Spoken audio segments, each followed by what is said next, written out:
want to dig back in your court just a little bit more. So you are a Chief Human Resources Officer Hmm. in an IT related field, which is typically a male dominated field. Tell Yes. us a little bit more about how you navigated to find that seat at the table in an industry where women typically aren't prevalent at that C-suite level. I've been able to navigate by going back to, again, my basics.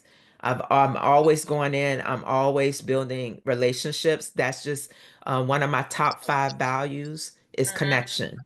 So that's Hmm. very natural for me. And that's what I tell ladies, right? Like you have to get clarity, get crystal clear about your, I always say top five when I work with women. We got to get crystal clear on your top five values because that's the Hmm. only way you're going to show up authentically. One of Hmm. my top values is connection, and I do that very well. It's very natural for me. So I will go into an organization and I'm looking to connect immediately, one on one, just Hmm. building relationships, right? And then credibility, right? As Yeah. HR professionals, we all know you got to know your stuff. You Yes. have to do your what I call tell my ladies, you have to work on your craft. Yes.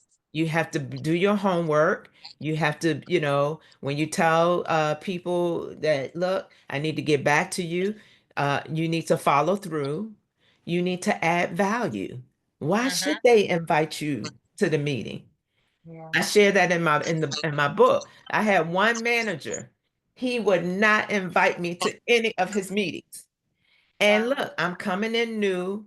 All the other ops leaders gave me the benefit of the doubt. They're like, oh, she's our new HR person. Let's invite her in. We're going to invite you to the meetings. With him, he was like, no, she don't get the invite.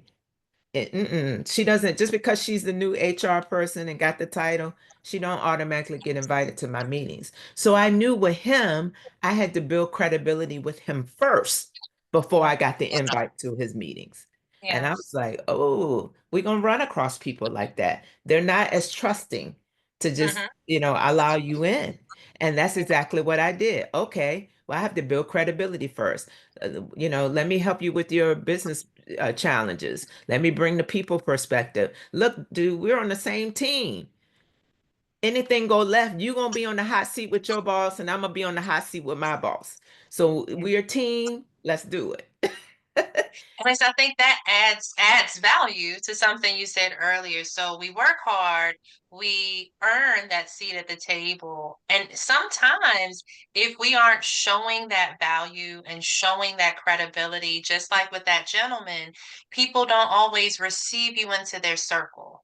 Right. Right, And so just because you get a seat at the table, you should still be adding value, not necessarily having to prove yourself, but right. being able to share your knowledge and share with the group and share with the team the reason why you're there, the value that you add. Absolutely. And it came full circle for me with him. It took me a while, like to build credibility with him and to let him know, look, we're on the same team, I'm gonna give you some recommendations a different way. Can we get to the same end result, but go in a different way? You know, Once he started trusting and okay, she's here to help me, and I can see what came full circle for me was when he started at one point started to change his meeting because I couldn't make it.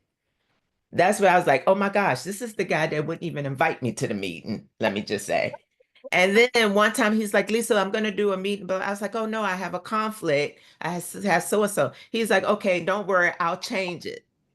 Oh, what? That's when I knew. I was like, okay. Now I have some credibility and some influence with him, and he's able to see what I bring to the table, which clearly he values if he's willing to change the time and day of his meeting to make sure I'm in there And he values it now, right? now.